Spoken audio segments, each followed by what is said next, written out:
बिस्मिल्लाहिर्रहमानिर्रहीम। अस्सलाम वालेकुम। उम्मीद आप ठीक होंगे, खैरियत से होंगे। तैयब लोच आपकी खिदमत में फिर से हाजिर है। जी, आज की सबसे अहम डेवलपमेंट ये है कि सिंध हाई कोर्ट की जानिब से जो है वो 26वीं आईनी तरमीम के खिलाफ दायर दरखास्तों को जो है वो मुस्तरद कर दिया गया है और सिंध हाई कोर्ट ने वाज़े तौर के ऊपर कहा है कि जो दरखास्त गुजार हैं वो नाकाम हो गए हैं ये साबित करने में कि ना ही वो अपना केस साबित कर सके हैं और ना वो कोई कानून बता सके हैं कि किस तरीके से एक कानून बना ही नहीं है, वो वजूद में नहीं आया, उसको अदालत कैसे रोक दे। और फिर ये कि वो ये भी नहीं बता सके कि किस कानून के तहत वफाकी काबीना में जो मुसवदा पेश होता है या हुआ है वो जो है वो बार एसोसिएशन से, पाकिस्तान बार कौंसल से या बाकियों से जो है वो शेयर किया जा सके, कोई कानून हो, कोई उसका हवाला दिया जाए। तो दरख्वास्त गुजारों की जानिब से कोई ऐसा हवाला नहीं दिया गया। और इसके साथ साथ जो है वो सिंध हाई कोर्ट ने ये भी वाज़ेह किया कि जो आइन साजी का इख्तियार है वो पार्लिमान के मुंतखब नुमाइंदों के पास है और उनसे ये इख्तियार जो है वो नहीं लिया जा सकता। और जब तक कानून बन न जाए उसके सही या गलत होने का भी फैसला जो है वो कैसे किया जा सकता है। एक चीज़ का वजूद ही नहीं है, कानून ही नहीं है, तो कैसे हम कह दें कि वो कानून गलत है या वो कानून दुरुस्त नहीं है। तो यूं जो है वो बदनीयती पे बेसिकली ये दरखास्तें मबनी थी और वो सिंध हाई कोर्ट ने उठा के जो है वो बाहर फेंकी हैं और कहा है कि जो दरखास्त गुजार हैं वो अपने आप को मुबैना तौर पे एडवोकेट्स बताते हैं। ये सिंध हाई कोर्ट का ये जो फिक्रा है ना, इसने तो कमाल कर दिया ना कि मुबैना तौर पे। हकीकत बात है कि अगर कोई वकील है तो वकील को तो आइन और कानून के साथ एक होना चाहिए, ठीक है। अच्छा, इसके अलावा भी वकील हो के क्या वो वकील जो दरखास्त गुजार थे मुतलका सिंध हाई कोर्ट में, उनको इतना भी नहीं पता था कि भाई ये कानून जो है अभी बना नहीं है उसको कैसे चैलेंज किया जा सकता है और पार्लियामान को कैसे कोई अदालत रोक सकती है कि आप कानून ना बनाए। मुझे बता किस कानून के तहत अदालत रोके? कोई कानून नहीं है।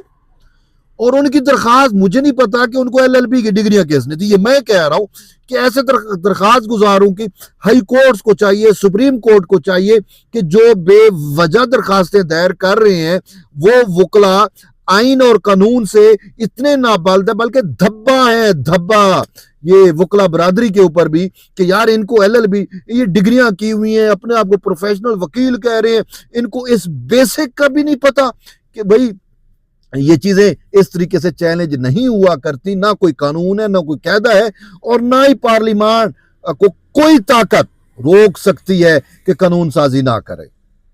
बुरा हो कानून, अच्छा हो, गलत हो, सही हो, इख्तियार होली सोली पार्लियामान के पास है। कोई अदालत, कोई ट्रिब्यूनल, कोई भी ताकत उसको नहीं रोक सकती। सीधी सी बात है। और ये वकला चले गए हाई कोर्ट्स में, कानून बना नहीं है उसको चैलेंज करने। तो वो बिलावल भुट्टो जरदारी ने भी इस हवाले से एक ट्वीट किया है और उन्होंने तो लफ्ज यूज किया स्लैप, यानी थप्पड़ रसीद किया गया है इन दरखास्त गुजारों को, इन नाम निहाद वकला को। और हकीकत भी है, मैं नहीं समझता कि ये वकला हैं। वकला होते तो उनको तो बेसिक का भी पता होता ना, इनको तो बेसिक का भी नहीं पता। तो यूं सिंध हाई कोर्ट ने तो बहुत बड़ा फैसला अवामी उसके मफाद में दे दिया है। पार्लियामान की बालादस्ती को सिंध हाई कोर्ट ने बरकरार रखा है, कायम रखा है। और बाकी इन वकला को ये नहीं पता कि वही Pakistan bar council, Supreme Court bar association आपके वकला की सबसे बड़ी नुमाइंदा तंजीमें हैं और उनके साथ तो ये ड्राफ्ट शेयर किया गया। उनको तो सब पता है, उन्होंने तो अपनी तजवीज भी दी है, उन्होंने अपना भी एक प्रपोज ड्राफ्ट हुकूमत को दिया है।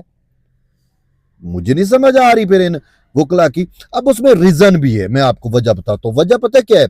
वजह बड़ी सादा है और वो ये है कि इन दिनों सुप्रीम कोर्ट बार एसोसिएशन के इंतखाबात हो रहे हैं 31 अक्टूबर को। ये जो अक्टूबर का महीना चल रहा है वो लास्ट डे है, वो पोलिंग डे होगा। तो उसमें हामिद खान वकला जो यूथिये वाले यूथिये वकला है, जो तरीके इंसाफ से जिनका ताल्लुक है, वो जो है आईनी तरमीम को लेके जो है वो वकला गर्दी कर रहे हैं, वकला की सियासत कर रहे हैं। तो फिर आज सिंध हाई कोर्ट ने दुरुस्त किया, उठा के उनका जो थ्यापा सिमैत उनकी दरखास्तें बाहर फेंक दी।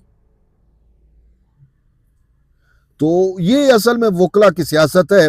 और यही आजकल, सॉरी टू से, मैं अब आता हूं कामरान मुर्जा पे, JUI के मुजवजा ड्राफ्ट पे। मौलाना फजल रहमान हमारे लिए, आपके लिए काबिल इज्जत है, लेकिन हकीकत यह है कि मौलाना फजल रहमान को कामरान मुर्तजा मरवा रहा है। मरवार मीन कि कामरान मौलाना साहब से हमारी ये दरख्वास्त है, मौलाना साहब हमें आपकी सियासत से, हमें आपकी दानिशमंदी से, हमें आपकी विजडम से कोई कत्ती भी जो है ना, उस पर कतरी भी जो है वो शक व शुबा नहीं है।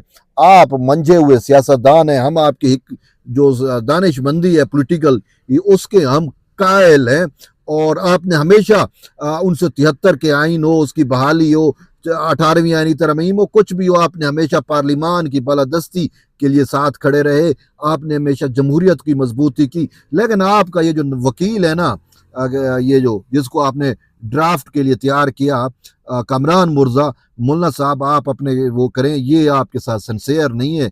या आप देखें, आप पे मैं छोड़ रहा हूँ कि ये आप नजरसानी करें, या आपका दोस्त है या दुश्मन। बज़ाहिर जो वो जिद पे अड़ा हुआ है ना, वो तो है कि आपकी दुश्मनी कर रहा है। मैं कुछ पॉइंट्स बताता हूँ। मुल्ला साहब आपने पार्लिमान में खड़े होकर कहा कि आईनी तरामीम के लिए जो है वो, उसमें मेरा तजवीज़ ये है कि आईनी अदालत हो। कामरान मुर्जा ने आईनी बेंच बना दिया।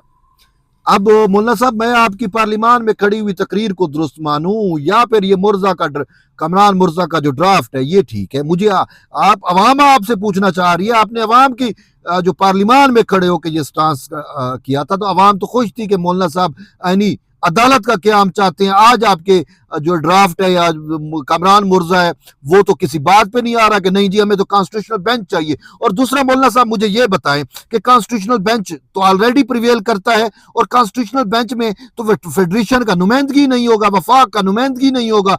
कोई भी आइन साजी होगा, कोई भी सूबों से मसला होगा, उसमें पंजाब के अक्सरियती जज होंगे। अब पहले 5 या 4 या 6 या 7 सीनियर जज आप उठा के बिठा दे, तो उसमें तो अक्सरियत पंजाब के जजेस की आती है। इस टाइम भी सुप्रीम कोर्ट में आप तनासब देख लें, सबसे ज्यादा पंजाब के जज हैं।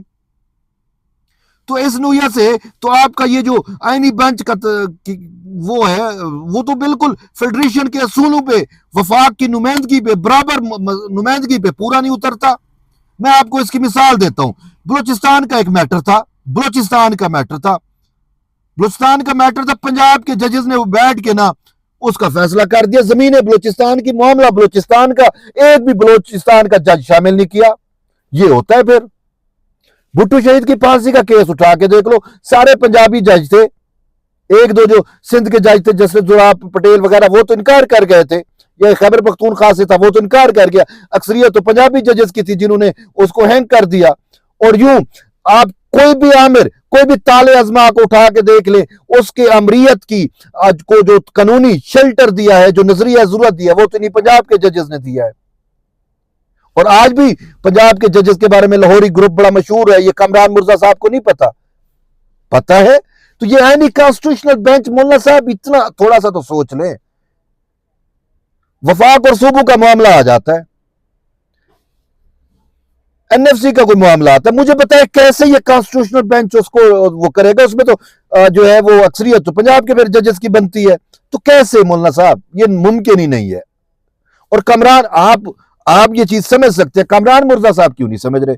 और कामरान मुर्जा साहब अगर आपके साथ इतने सिंसियर होते, आप 18वीं तरमीम के वक्त आप पार्लिमान के साथ थे, और फिर आप कहते थे आपके बकौल कि 19वीं तरमीम जो है वो बाजू मरोड़ के ब्लैकमेल करके पार्लिमान को, उसमें जजेस का इख्तियार जो है वो सुप्रीम कोर्ट ने या जजेस ने, चीफ जस्टिस ने अपने पास रख लिया, और आपके बकौल कि पार्लिमान को ब्लैकमेल किया। वो ब्लैकमेल क्यों किया, आपने कभी उस पर गौर किया है? यही आपका कामरान मुर्जा 18वीं तरमीम में जो जजेस की तैनाती का तरीकाकार था, उसके खिलाफ दरखास्त गुजार बन के इफ्तिखार चौधरी के पास चला गया था।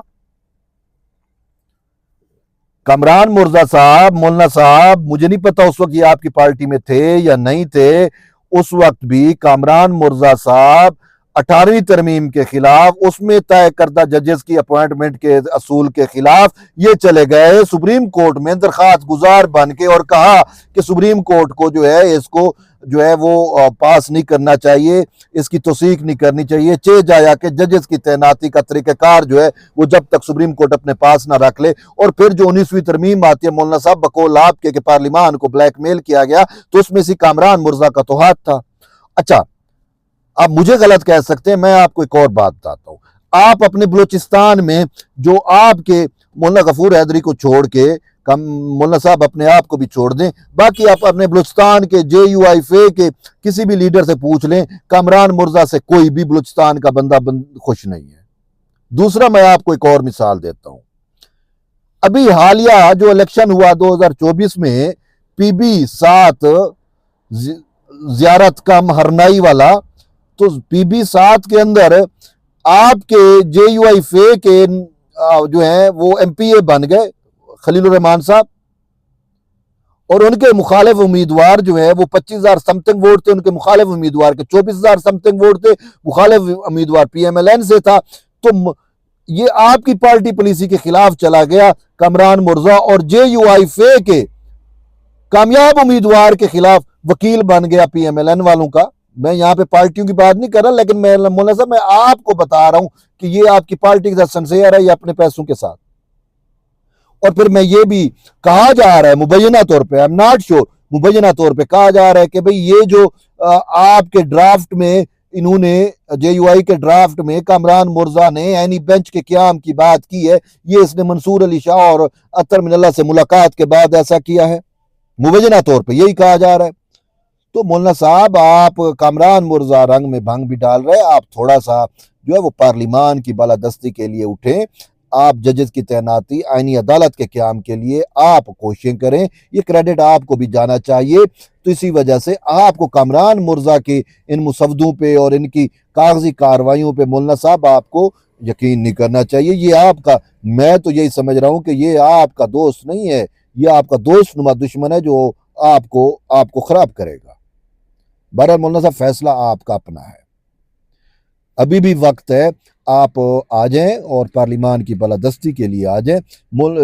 कामरान मुर्जा हमारे लिए भी रिस्पेक्टेबल है हमारे, और दूसरा भी मैं इसकी ये भी समझ रहा हूँ कि जो सुप्रीम कोर्ट बार एसोसिएशन के इंतखाबात है, आपका ही बंदा है जो फरूक एच नैक और आजमजीत तारणी आसमा जहांगीर ग्रुप से है, उसको सारे सपोर्ट कर रहे हैं।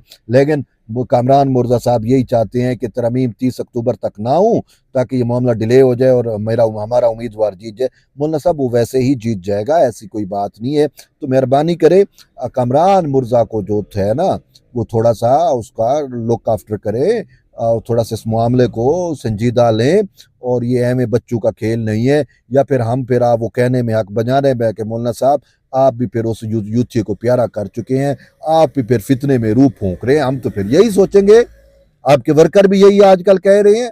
मुझे कई वर्कर्स ने फोन किया कि यार मौलाना साहब हमें शऊर देते थे, तरीके इंसाफ को फितना कहते थे, और आज उस फितने में रूह फूंक रहे हैं, हम किधर जाएं।